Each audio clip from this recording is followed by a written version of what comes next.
ओम सतनमो जयदेश गुरु जी को आदेश बड़े बाबा दादा गुरु चैतन्य सिद्ध सद्गुरु महायोगी मत सेंद्रनाथ साहब को आदेश चैतन्य सिद्ध सद्गुरु शंभू ज्योती गुरु गोरक्षनाथ बाबा को आदेश नवनाथ चौऱ्याऐंशी सिद्धो को आदेश अलख निरंजन आदेश।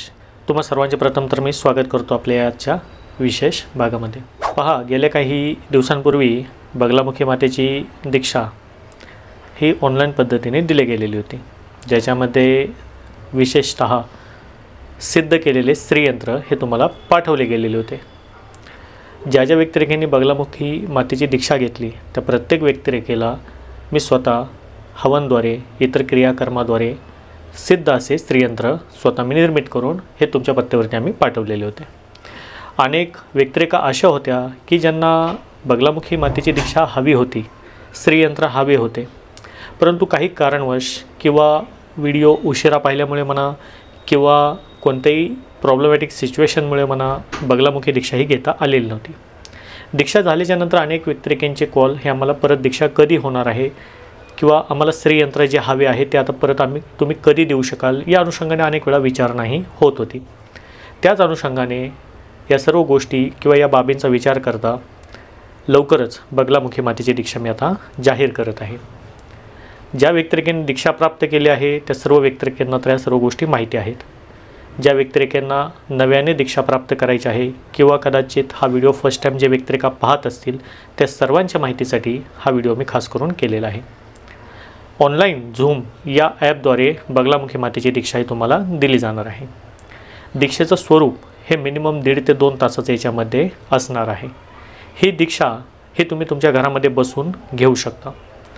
दीक्षा याचा शब्दशः अर्थ विचार केला तर तुम्हाला बगलामुखी मातेची साधना विशेषतः कशा रीतीने केली गेली पाहिजे, साधनेच्या प्रथम पायरीपासून एका विशिष्ट स्तरावरती ही साधना व्यवस्थितरित्याही तुम्हाला शिकवली जाते। हा सर्वात प्लस पॉईंट या बगलामुखी मातेच्या दीक्षेच्या संदर्भात असतो। कारण पहा, बगलामुखी माता ही मुळामध्ये ही देवी शत्रुहंता किंवा शत्रूंचा नाश करणारी ही मानले गेलेली आहे। दैनंदिन दिनचर्यामध्ये जीवन व्यतीत करताना प्रत्येक मनुष्य कोणत्या ना कोणत्या प्रॉब्लेमचा, अडचणींचा, सिच्युएशनचा सामना सदैव करत असतो। बरं, आता या प्रॉब्लेम या सिच्युएशन काय फक्त मॅन्युअली नसतात किंवा वैयक्तिक नसतात, याच्यामध्ये बरेचसे आक्रमण जे एखाद्या व्यक्तिरेखेवरती एखाद्या कुटुंबावरती होतात हे करणी, बाणामती किंवा अशा पद्धतीच्या तंत्रविधीमार्फत केले जातात, जेणेकरून संपूर्ण कुटुंब उद्ध्वस्त करण्याची ताकद अशा या तंत्रांमध्ये असते। हे तंत्र करणारे आपल्या जवळचे असू शकतात, आपले कॉम्पिटिटर असू शकतात, ऑफिशियल किंवा व्यवसायाच्या क्षेत्रामध्ये असणारे असू शकतात, किंवा जेवढे तुमचे दुश्मन, तुमचे शत्रू जे तुमचं वाईट अहित करायसाठी टपलेले आहेत हे व्यक्तिरेखा याच्यामध्ये प्रामुख्याने असू शकतात। विशेषतः भावकीचा प्रकार याच्यामध्ये बऱ्याच वेळा पाहायला मिळतो की अनेक व्यक्तिरेखेवरती जे तंत्र केले जाते, करणी भानामध्ये जे प्रयोग केले जातात, 90% इन्व्हॉल्युशन हे खऱ्या अर्थी जर आपल्या कोणाचं असेल तर ते त्या व्यक्तिरेखेच्या असलेल्या भावकीचं असते। या सर्व होणाऱ्या तंत्रबाधेपासून अनेक वेळा आर्थिक ग्रसितता येते, कुटुंबामध्ये रोग किंवा कोणत्या ना कोणते वैमनस्य, भांडण, तंटे, वादविवाद हे पाहायला मिळतात। असे एक ना एक अनेक कारणे असू शकतात। तर या सर्वांपासून आपल्या सहित आपल्या संपूर्ण परिवाराचं रक्षणाची जबाबदारी माता बगलामुखी ही निश्चितपणे घेते। मुळामध्ये माता बगलामुखीचं स्वरूप, माता बगलामुखीची भक्ती ही याकरिता सुद्धा करण्यात येते कारण ही तंत्राची विनाश करणारी देवी मानली गेलेली आहे। याला परतंत्र विनाशिनी सुद्धा म्हटले गेलेलं आहे। त्यामुळे जेवढे जटिल तंत्र राहतात, जेवढ्या पद्धतीचे तंत्र जे आजपर्यंत आपल्याला कधी माहितीही नसेल, कदाचित तुम्ही ऐकूनही नसाल, अशाही पद्धतीचे तंत्र हे अनेक पद्धतीने किंवा वेगवेगळ्या पद्धतीने चालवले जातात। तर या सर्व तंत्रांचा समूळ नाश करणारी देवता किंवा देवी ही माता भगवती बगलामुखी आहे। त्यामुळे या बगलामुखी दीक्षेमध्ये शिकवली जाणारी जी क्रिया आहे याच्यामध्ये तुम्हाला टॉप टू बॉटम, जेणेकरून साधनेच्या पहिल्या पायरीपासून एका व्यवस्थित स्तरापर्यंत ही दीक्षा तुम्हाला दिली जाते, ज्याच्यामध्ये तुम्हाला आसनविधी असेल, आसनचा सिद्ध मंत्र असेल, त्याचबरोबर इतरही काही मंत्र असतात, संकल्प असेल, उच्चाटन मंत्र असतात, असे अनेक पद्धतीचे मंत्रांयुक्त असलेली ही दीक्षा असणार आहे, जे तुम्ही तुमच्या घरामध्ये बसून इझिली घेऊ शकता। यकीन माना, या दीक्षेमध्ये जे ज्ञान मी तुम्हाला देण्याचा प्रयत्न केला आहे आणि येणाऱ्या या दीक्षेमध्ये सुद्धा जो करणार आहे, अनेकांनी जी बगलामुखी दीक्षा घेतली काही दिवसांपूर्वी झालेली, अनेकांचे अनुभव प्राप्त आहेत।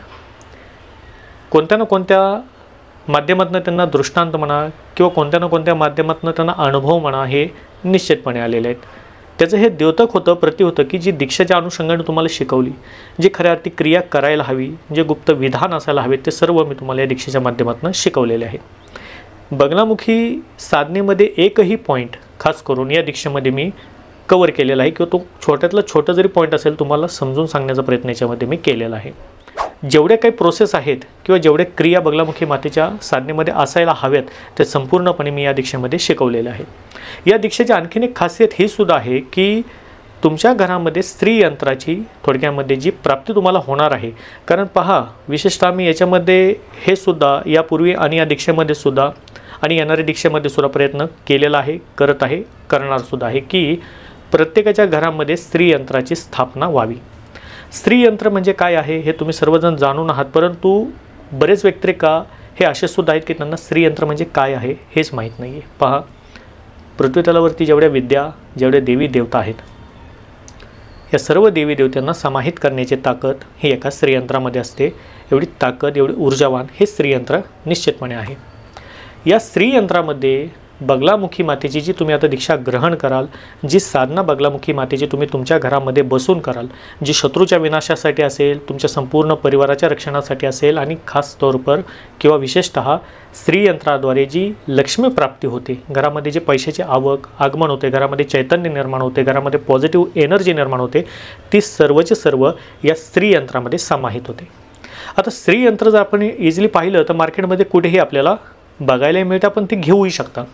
परंतु प्रत्येक यंत्र असो, मंत्र किंवा तंत्र असो, त्याचं कुठे ना कुठे एक वैदिक किंवा विशेष असं गोपनीय विधान हे आवश्यकपणे आहे. स्त्रीयंत्र असो किंवा देवाची एखादी मूर्ती असो, जर आपण एखाद्या मार्केटमधनं, एखाद्या दुकानातून जर विकत आणली आणि ती घरामध्ये आपण ठेवून टाकली तर त्याच्यामध्ये ऊर्जा, चेतना या असतात का? तर या नसतात. मुळामध्ये एखादं यंत्र ज्यावेळेस सिद्ध करायचे असेल, सिद्ध करायचे सेन्स त्या यंत्रामध्ये प्राणांची फुंकर करावी लागते. त्या यंत्रामध्ये विशिष्ट अशा देवी देवतेचं आवाहन, त्या देवी देवतेची ऊर्जा ही त्याच्यामध्ये समाहित करावी लागत असते आणि ही सर्वच्या सर्व प्रोसेस मंत्राद्वारे केली जाते. मंत्राबरोबर हवन किंवा वैदिक क्रिया, कर्म, कांड याद्वारे ही खऱ्या अर्थी तर केली जात असते. तेव्हा स्त्रीयंत्र जरी तुम्हाला मार्केटमध्ये मिळत असेल आणि ते इनडायरेक्टली आपण घरी घेऊन येणे आणि ती घरामध्ये स्थापित करणे, उद्बत्ती ओवाळणे, याला विशेष असं महत्त्व नाही. स्त्रीयंत्राची स्थापना घरामध्ये खऱ्या अर्थी त्याच अर्थी समजली जाते जेव्हा ते स्त्रीयंत्र हे सिद्ध केलेले असेल. आणि हे सिद्ध करण्याचा विधी, तो सिद्ध करण्याचे नियम हे स्वतः मी माझ्या या विशेष अशा स्थानकामध्ये बसून करत असतो. याच्यामध्ये काही वेळ म्हणा, काही ऊर्जा, काही सामुग्री आणि विशेषतः हवनद्वारे हे स्त्रीयंत्र आमचे इथे सिद्ध केले जातात. जे स्त्रीयंत्र सिद्ध केले जातात ते बगलामुखी माताची जे दीक्षा घेणारे साधक आहेत त्या प्रत्येकाच्या नावाने, गोत्राच्या उच्चारणासहित त्या स्त्रीयंत्रावरती ती स्थापना केली जाते. म्हणजे तुम्ही बगलामुखी मातेची आता दीक्षा जरी घेतली, एनरोल केलं, तर एनरोल केल्याच्या नंतर तुमचं नाव, तुमचं गोत्र हे तुम्ही आम्हाला पाठवणार आहात. तुमच्या नावाच्या, गोत्राच्या उच्चारणासहित स्त्रीयंत्राची थोडक्यामध्ये सिद्धविधी मी अमावस्येच्या रात्री किंवा विशेष अशा दिवसाच्या रात्री मी करणार आहे. आणि हा यंत्र जो पर्टिक्युलर तुमच्या नावाने, तुमच्या गोत्रासहित उच्चारण असलेलं सर्व विधीसहित तुम्हाला आम्ही तुमच्या पत्त्यावरती पाठवणार आहोत. जेव्हा हा स्त्रीयंत्र तुम्हाला भेटेल, तो स्त्रीयंत्र भेटल्याच्या नंतर तिची स्थापना घरामध्ये कशा रीतीने करायची आहे, बगलामुखीची साधना करताना बगलामुखीची ऊर्जा, त्याचं आवाहन कशा रीतीने तुम्हाला समाहित त्या स्त्रीयंत्रामध्ये करायचं आहे, हा संपूर्ण विधी तुम्हाला याच बगलामुखी मातेच्या दीक्षेमध्ये शिकवलं सुद्धा जाणार आहे. त्यामुळे ही जी दिली जाणारी दीक्षा आहे ही काही फक्त शत्रूंच्या किंवा शत्रू करत असलेल्या कुरघोडींना संपवण्यासाठी किंवा शत्रूद्वारे होत असलेल्या मारणक्रिया याला संपवण्यासाठी फक्त एवढ्याच कार्यासाठी नसणार आहे. निश्चितपणे सर्व शत्रूपासून, तंत्रापासून, मंत्रापासून तुमच्या सहित तुमच्या संपूर्ण परिवाराच्या रक्षणासाठी तर ही दीक्षा असणारच आहे. जे विधान शिकवलं या दीक्षेमध्ये जाणार आहे ते तुमच्यावरती केली जाणारी करणी भानामतीचे प्रयोग तर तोडणार तर आहेच आहे. याचबरोबर जर तो प्रयोग अगदी जटिल पद्धतीचा असेल तर जो प्रयोग त्यांनी केलेला असेल तुमच्या वैऱ्यांनी, तुमच्या दुश्मनांनी, तर तो प्रयोग त्याला परतवून लावण्याचं सुद्धा सामर्थ्य या बगलामुखी दीक्षेमध्ये असणार आहे.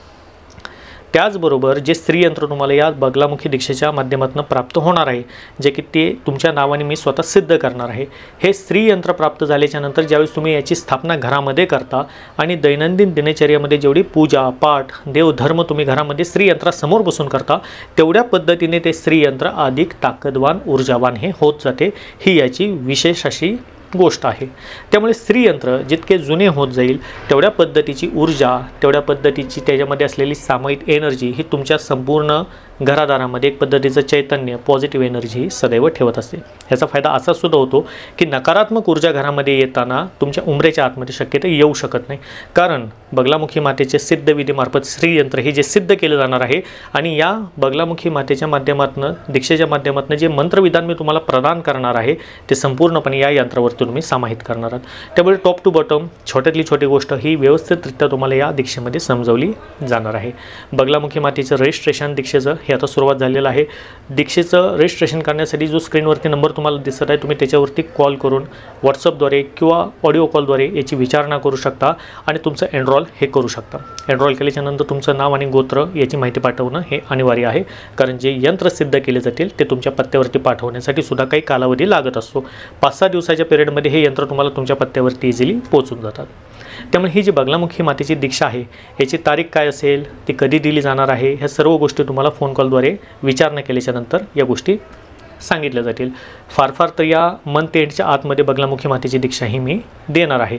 फक्त तिची तारीख जी आहे हे तुम्हाला व्हॉट्सअपद्वारे फोनवरती सांगितली जाईल। तत्पूर्वी जे श्रीयंत्र निर्मित करण्यासाठी वेळ लागणार आहे, श्रीयंत्र निर्मित केल्याच्या नंतर तुम्हाला पाठवण्यासाठी जो वेळ लागणार आहे तो याच्यामध्ये खऱ्या अर्थात मॅटर हा करत असतो। त्यामुळे एनरोल केल्याच्या नंतर येणारी अमावस्या आणि विशेष अशा काही दिवसांमध्ये मी श्रीयंत्राची निर्मिती घरामध्ये सिद्ध करणार आहे, जे तुमच्या ॲड्रेसवरती लवकरच तुम्हाला पाठवले सुद्धा जातील। त्यामुळे दीक्षेच्या अधिक माहितीसाठी तुम्ही दिसत असलेल्या नंबरवरती कॉल करून तुमच्या नावाचं रजिस्ट्रेशन हे करू शकता। आशा आहे आजच्या व्हिडिओमार्फत जी माहिती सांगायचा प्रयत्न केला हे अनेकांना उपयोगी सुद्धा पडणार आहे आणि जे व्यक्तिरेखा बगलामुखी दीक्षा घेण्यापासून वंचित यापूर्वी राहिलेले होते त्या सर्वांना पुनश्च एकदा बगलामुखी मातेची दीक्षा तथा श्रीयंत्र प्राप्तीची ही संधी आलेली आहे। निश्चितपणे तुम्ही याचा लाभ घेण्याचा प्रयत्न करा। सर्वांना सतनाम गुरुजी को आदेश, अलख निरंजन आदेश।